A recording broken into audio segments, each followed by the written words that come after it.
দুই বন্ধু আর এক ভাল্লুক। একদিন দুই ঘনিষ্ঠ বন্ধু রামু আর শ্যাম একসঙ্গে জঙ্গলের ভেতর দিয়ে হাঁটছিল। দুজনেই খুব ভালো বন্ধু, সবসময় বলতো, বিপদে আপদে আমরা একে অপরকে কখনো ছেড়ে যাব না। জঙ্গলটা ছিল নীরব আর রহস্যময়। হঠাৎ দূর থেকে ভয়ঙ্কর গর্জনের শব্দ ভেসে এলো। শব্দটা যত কাছে আসছিল ততই দুজনের বুক কাঁপছিল। কিছুক্ষণের মধ্যেই তারা দেখল একটা বিশাল ভাল্লুক তাদের দিকেই ছুটে আসছে। রামু ভয়ে কাঁপতে কাঁপতে বলল, এখন কি করব? শ্যাম কিছু না বলে সঙ্গে সঙ্গে একটা গাছে উঠে পড়ল। সে একবারও রামুর দিকে তাকাল না।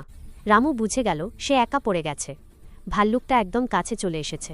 রামু আগে কোথাও শুনেছিল ভাল্লুক মৃত মানুষকে আক্রমণ করে না, তাই সে সাহস করে নিঃশ্বাস বন্ধ করে মাটিতে শুয়ে পড়ল, যেন সে মরে গেছে। ভাল্লুকটা রামুর কাছে এসে তাকে শুকে দেখল। তার মুখের কাছে নাক নিয়ে গেল, কান ছুঁয়ে দেখল। তারপর কিছুক্ষণ পর ভাল্লুকটি ভাবল লোকটা বোধহয় সত্যিই মৃত। ধীরে ধীরে সে জঙ্গলের ভেতর চলে গেল। সব শান্ত হলে শ্যাম গাছ থেকে নেমে এল।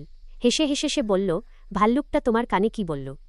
রামু উঠে বসে শান্ত গলায় বলল, ভাল্লুকটা বলল যে বন্ধু বিপদের সময় পাশে থাকে না, তার সঙ্গে বন্ধুত্ব করা ঠিক নয়। এই কথা শুনে শ্যাম লজ্জায় মাথা নিচু করল। শিক্ষণীয় কথা, বিপদের সময় যে পাশে থাকে সেই আসল বন্ধু।